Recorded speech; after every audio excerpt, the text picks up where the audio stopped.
Our study today is going to be on a word that we use a lot in the Bible. It's the word righteousness. It's a very key word.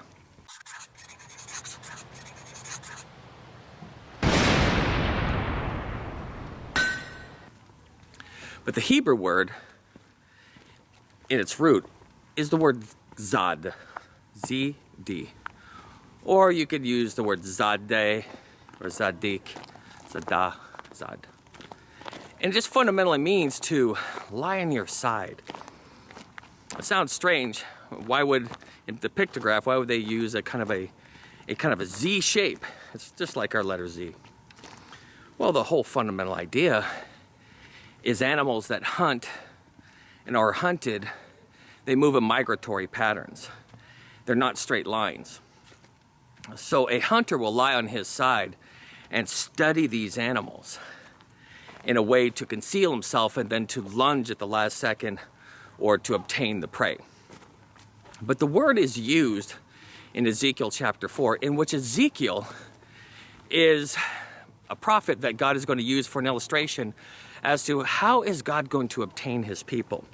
And so he's going to have to lie on his side for a certain amount of days to represent years for Judah, and a certain amount of days for a year representing Israel.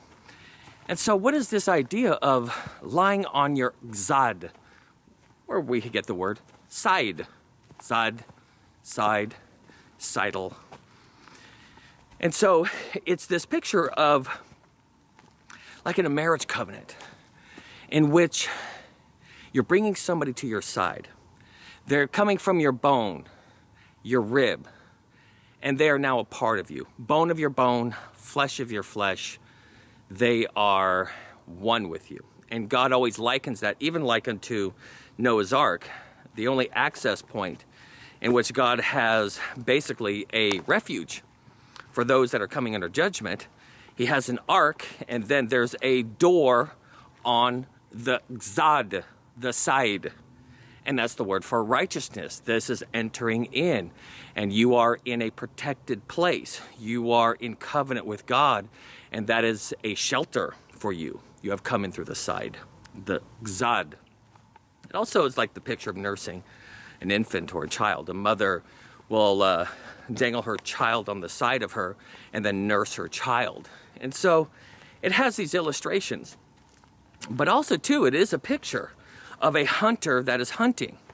And what's fascinating about that is you have to imagine the children of Israel wandering around in the wilderness and Christ hiding himself in the pillar of cloud, the pillar of fire. He's hiding himself, in the rock in which the water issues out. Christ was there the whole time to pursue his people, but he was hiding himself. And it was a picture of what? Trying to hunt those people that by nature they were what? Complaining.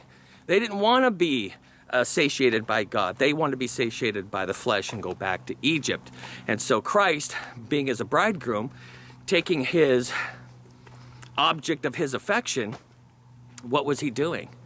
Well, he was trying to woo her and win her over with bread and with water and with his protective care. And so that's the word for righteousness, zad. He's trying to obtain through hiding and pursuing the object of his desire, because he's hungry for his wife, for his bride. And so he wants to bring her to his side. And just like Ezekiel, who's laying on his side, it says that the reason for laying on his zad, his side, is so that he may bear their iniquities. And so that should tell you something about Christ being riven on his side. And the water in the blood is a picture of birth coming forth in the distinctive streams of both justification and sanctification. That he obtained us through this marriage covenant on his zad, his side. Same thing when he's in fellowship with John and the rest of the disciples, in which he's lying on his side. And there's the time at Simon's house where He's lying on his side and Mary is washing his feet. Or it's during the communion service in which he's laying on his side and John is resting on his bosom.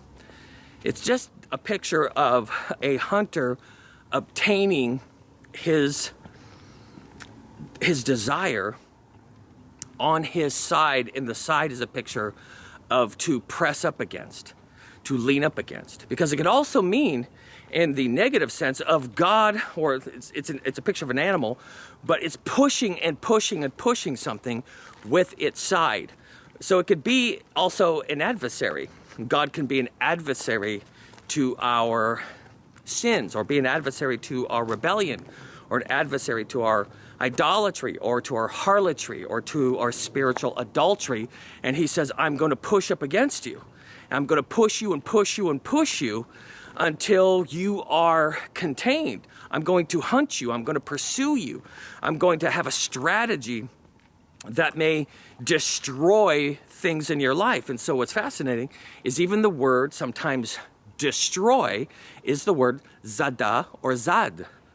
It is the idea to obtain, through hunting, pursuing it, containing it, and then destroying it. So sometimes we're just wondering, well, why does God allow certain things to be destroyed in my life? It seems like God is just hunting me down endlessly. It's relentless. Well, think of Hosea chapter 2. He's hunting down Gomer, right? This is Hosea's wife. And God says, well, I'm going to hedge up her way. I'm going to make things very difficult for her. And when she gets out to the wilderness and she's by herself, picture an animal. Now she's exhausted. She's out there. And have you ever seen a chase or a hunt of an animal in which they're just finally exhausted and they don't want to run or fight anymore, and saying, well, that's what I'm going to do to my bride. And then I'm going to go out there and speak comfortably to her. And then I'm going to obtain her, draw her to my zad, my side. I found a way to stealthily to bring her to myself. And it's the same thing with why he allowed his people to go to Babylon. He says, well, I'm going to allow you, I'm going to push you, and I'm going to allow you to be punished. I'm going to allow an adversary to come against you. And when you go through that very much of a scourge, and that's a picture of thorn in the flesh, thorn in the side, the zad, and they're going to push and push, and they're going to torment you, they're going to be a scourge to you, it's going to draw you to me. Just like Paul saying that I prayed for God to remove the thorn in the flesh, or the thorn in the side, in which God had allowed some of the nations to be, and they're going to push you to me. They're going to let you experience the consequences of abandonment and sin. They're going to be adversarial to you. And what's going to happen is it's going to drive you to me. And that is a righteous thing for God to do. Even his destruction of the wicked, the idea to hunt and to obtain and then to destroy. And that's what is being done in his act of righteousness, in which he's going to take that which is hostile or adversarial to us, and he's going to destroy it. He says he's going to, basically, what is he going to do in the lake of fire? Is he is going to take sin and death, and he's going to destroy sin and death. It's his hunting process. He's going to not just judge sin and sinners and Satan, but he is going to judge death and the grave and to destroy that too. He is an ultimate hunter. He knows how to obtain something and then to totally destroy it, and that's his act of righteousness. It's also a picture of an animal that is being guided through thorns, through prods, through destruction over here, through its migratory patterns, to bring them in the way, in the balances of the way, the back and forth, the zig and the zag. And this is a picture of Zad, which God is talking about. Righteousness is his righteous balances. He brings you back, brings you forth, and brings you in the way. He creates a certain amount of incentive to leave this area of your life and say, okay, that's a waste, that's a destruction.